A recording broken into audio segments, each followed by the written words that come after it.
আজকে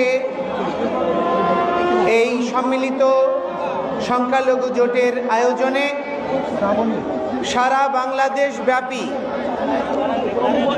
5ই আগস্টের পরে যে নির্মম নির্যাতন, মঠ মন্দিরে হামলা, ভাঙচুর, অগ্নিসংযোগ এবং লুণ্ঠন ঘটনা প্রবাহ অদ্যাবধি চলছে, রাষ্ট্রযন্ত্রে সনাতনী বা সংখ্যালঘুদেরকে যেভাবে টার্গেট করা হচ্ছে, এই সব ঘটনাবলীর নিরসনকল্পে বৈষম্যহীন একটি জাতি রাষ্ট্রে সনাতনীরা গর্বিত উত্তরাধিকার হিসেবে বেঁচে থাকার জন্য পরবর্তী প্রজন্মকে অনুপ্রেরণাদায়ী একটি সুন্দর দেশ উপহার দেওয়ার জন্য সম্মিলিত সংখ্যালঘু জোট আজকের যে সভা আহ্বান করেছে, এই সভায় আমি প্রথমে কৃতজ্ঞতা আবারে স্মরণ করতে চাই শ্রীমান ডক্টর মহানামব্রত ব্রহ্মচারীকে,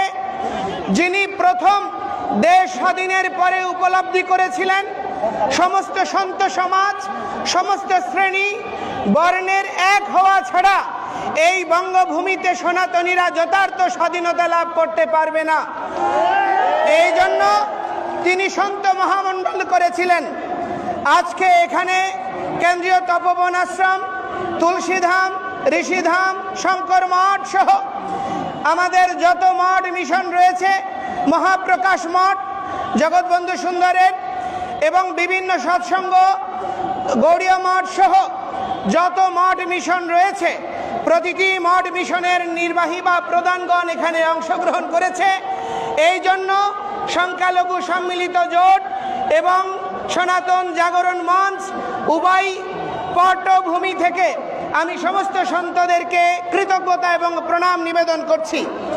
এবং আজকে সমস্ত সনাতনী জনগোষ্ঠী শ্রেণী বৈষম্য ভুলে, মতদ্বৈততা ভুলে সমস্ত সংগঠন যে সম্মিলিত সংখ্যালঘু জোটের আহ্বানে এই কেন্দ্রীয় শহীদ মিনারে একীভূত হয়েছে, এই একীভূত হওয়াকে কৃতজ্ঞতা জানাচ্ছি।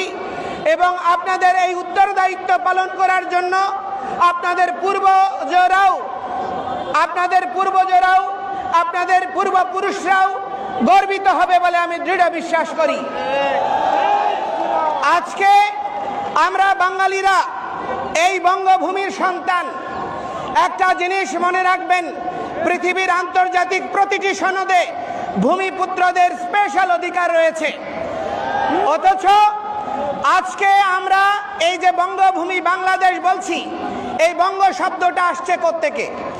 এই বঙ্গ শব্দটা এসছে হিরণ্যকশিপুকে বধ করে যেই ভগবান নৃসিংহদেব পৃথিবীর সিংহাসনে প্রহ্লাদ মহারাজকে বসিয়েছেন, তার দহিত্র মহারাজ বলি, যিনি শশগরা ত্রিভুবনের অধিপতি ছিলেন, সেই মহারাজ বলির পুত্র 5টি। তার পত্নী হচ্ছেন সুদেষ্ণা, যিনি হচ্ছেন এই প্রকৃত বঙ্গজননী। এই সুদেষ্ণার 5টি পুত্র অঙ্গ, বঙ্গ, কলিঙ্গ এবং শুম্র এবং পুণ্ড্র, এই 5 পুত্রের মধ্যে বঙ্গের নাম অনুসারে এই বঙ্গভূমি। আমরা সেই বঙ্গের উত্তরাধিকার। সুতরাং আমাদের এই ভূমি থেকে কেউ আমাদেরকে বিতাড়িত করার অপপ্রয়াস যারা করে এসেছে, তারা এতদিন ঘুমন্ত ছিল, চেতনাবিহীন ছিল। আর এই অবচেতন মনের কার্যক্রমের পরিণতি হচ্ছে আজকে সাধু সন্তরা 53 বছর পরে তারা রাস্তায় নেমে এসেছে। আমাদেরকে অনেকে প্রশ্ন করছে, আপনারা বিগত 15 বছর কোথায় ছিলেন? আমি আমাদের মাননীয় উপদেষ্টা বৃন্দ, আমাদের গণজাগরণের এই যুব আন্দোলনের যারা সমন্বয়ক বৃন্দ, বিভিন্ন রাজনৈতিক বৃন্দ, আপনাদেরকে আমি দেখিয়ে দিতে চাই 2012 সনে হাটহাজারীতে মন্দির ভাঙচুর হয়েছে, 25টা মন্দির।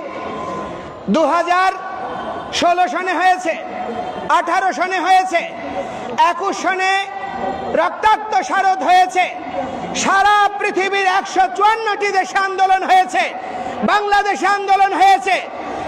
আমরা সংস্কৃতির উত্তরাধিকার বলে সারা পৃথিবীতে সুশৃঙ্খলভাবে আদর্শিকভাবে আমাদের মনের আকুতি ন্যায্য অধিকার প্রতিষ্ঠার আন্দোলন করেছি। এই আন্দোলন সারা পৃথিবী জুড়ে বিস্তৃত হয়েছিল। আপনারা তখন কি ঘুমন্ত ছিলেন? আমরা কি আন্দোলন করিনি? ৭৩ সনে সারা দেশে একযোগে প্রতিমা ভাঙচুর হয়েছে। এই জন্য পূজা উদযাপন পরিষদ গঠিত হয়েছিল। আমাদের অর্পিত সম্পত্তি এবং ৯০-এর পরে সাম্প্রদায়িক দাঙ্গার পরিপ্রেক্ষিতে হিন্দু বৌদ্ধ খ্রিস্টান ঐক্য পরিষদ গঠিত হয়েছে। সমস্ত সংগঠনগুলো জন্মের পেছনে এক একটা আন্দোলন ভূমিকা রেখেছে। আজকে বহু প্রতিষ্ঠান হিন্দুদের মধ্যে গড়ে উঠেছে। অতিশয় লজ্জার বিষয়, অনেক ধর্মীয় প্রতিষ্ঠান অনেকে অরাজনৈতিক বলে নিজেদেরকে নিষ্ক্রিয় রাখছে। আমি তাদেরকে প্রশ্ন করতে চাই, কোনটা রাজনীতি? সনাতন ধর্মই বিশ্ব রাজনীতি শিখিয়েছে। এখনো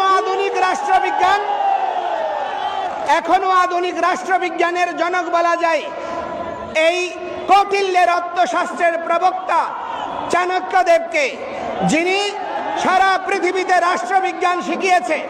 এখনো বিশ্বের রাষ্ট্রবিজ্ঞান চাণক্যের আধুনিক রাষ্ট্র ব্যবস্থাপনার বাইরে আসতে পারেনি। এখনো মুদ্রা ব্যবস্থা এই তার প্রভাব রয়ে গিয়েছে। সেই চাণক্য থেকে শুরু করে প্রথিতযশা সমস্ত সন্তরা, মনীষীরা, রাজর্ষিরা রাজনীতি করেছে। রাজনীতি মানে হচ্ছে উত্তম নীতি। কিন্তু আজকে দুর্ভাগ্যের বিষয়, আমাদের বাংলাদেশে রাজনীতির নামে শুধুমাত্র ক্ষমতা দখল, অর্থ লোপাট এবং জনসাধারণকে শোষণ করা ছাড়া আর ভালো কিছু আমরা গত ৫৩ বছরে পাইনি। একটা জিনিস মনে রাখবেন, এই পরিণতি খুব ভালো দিকে যাচ্ছে না। আমরা একটি অসাম্প্রদায়িক বাংলাদেশের স্বপ্ন দেখার জন্য দেশ স্বাধীন করেছিলাম। সমস্ত হিন্দু, বৌদ্ধ, খ্রিস্টান, মুসলমান, সমস্ত উপজাতি সবার অংশগ্রহণে ৩০ লক্ষ শহীদের রক্তের বিনিময়ে ২ লক্ষ নির্যাতিতের আত্মবলিদানে এই বাংলাদেশ স্বাধীন হয়েছে। ৪টা মূলনীতিকে আধার করে গণতন্ত্র, সমাজতন্ত্র, ধর্ম নিরপেক্ষতা এবং জাতীয়তাবাদ। অতিশয় দুর্ভাগ্যের বিষয়, দীর্ঘ সময় ধর্ম নিরপেক্ষতাকে নির্বাসনে পাঠানো হয়েছে। অজুহাত দেখানো হয়েছে যে ধর্ম নিরপেক্ষতা মানে ধর্মহীনতা, ধর্ম নিরপেক্ষতা মানে প্রতিটি ধর্মের সহাবস্থান নিশ্চিত করা। এই সত্যটি অনুধাবন করতে না পারার জন্য কেউ এইটি নির্বাসনে নেওয়ার প্রচেষ্টা করেনি। এটি বুদ্ধিদীপ্ত একটি প্রচারণা।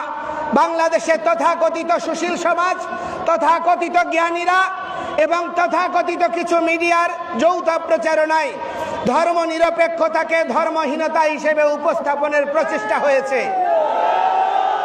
যার ফলশ্রুতিতে আজকে বাংলাদেশ স্বাধীনতার পরে ৫৩ বছর হয়ে গিয়েছে, বাঙালি জাতি একটি আদর্শিক ইতিহাস তৈরি করতে পারেনি। বাঙালি জাতি একটি প্ল্যাটফর্ম তৈরি করতে পারেনি। বাঙালি জাতি জাতীয়তাবোধকে বিকশিত করার জন্য একটা সুষ্ঠু পদক্ষেপ গ্রহণ করতে পারেনি। এটি আমাদের জন্য লজ্জার, ভবিষ্যৎ প্রজন্মের জন্য আতঙ্কের। এই জন্য এই আতঙ্কের নিরসন হওয়া জরুরি। এবং আমি বলতে চাই যে দেখুন, আমরা ১৫ বছরের আপনাদের অপশাসন এবং এই দুর্বৃত্তপনার অবসান কল্পে আপনারা ছাত্র জনতার এই যে অভ্যুদয় হয়েছে, যে অভ্যুত্থান হয়েছে, তারপরে কোনো স্বাধীন রাষ্ট্র একবার স্বাধীন হয়, বারবার স্বাধীন হয় না। কিন্তু এই স্বাধীনতা কেন আমরা ধরে রাখতে পারিনি? এই দেশে কেন সাম্প্রদায়িকতা, দুর্নীতি, ক্ষমতা লিপ্সু মানসিকতা বিকশিত হয়েছে? এর জন্য দায়িত্ব কোনো রাজনৈতিক দল এড়াতে পারে না। আমি আপনাদেরকে বলতে চাই, এর জন্য কোনো শিক্ষাবিদরা এড়াতে পারে না। কারণ আমাদের প্রত্যেকের মধ্যে লেজুর বৃত্তির মানসিকতাই আজকের এই বিপর্যয় নিয়ে এসেছে। ছাত্র জনতাকে ছাত্র জনতাকে মাঠে নামতে হয়েছে। তো সেই স্বাধীনতা, যেই স্বাধীনতা আপনারা নতুন করে উপভোগ করতে চাইছেন, কাকে পরাধীন করে, কাকে পরাস্ত করে? যেই পরাস্ত করেছেন আসুরিকতাকে, দুর্বৃত্তপনাকে, সেই দুর্বৃত্তপনা এখন দেশের প্রতিটি প্রান্তরে ছড়িয়ে পড়ছে। আজকে প্রতিটি সনাতনীরা, সংখ্যালঘুরা, পাহাড়িরা অনিরাপত্তার মধ্যে দিনাতিপাত করছে। আমাদের নিরাপত্তা নাই, হুমকি আসছে প্রতিটি মুহূর্তে। কিছুক্ষণ আগে জানলাম ভোলাতে সার্কুলার রোডে ধীরেন রায়ের পূজা কমিটির পূজা বন্ধ করে দেওয়া হয়েছে। বিভিন্ন জায়গায় পূজা বন্ধ করে দেওয়া হচ্ছে, প্রতিমা ভাঙচুর হচ্ছে, মঠ মন্দির ক্ষতিগ্রস্ত করছে, চাঁদাবাজি চলছে, শ্লীলতাহানি হচ্ছে।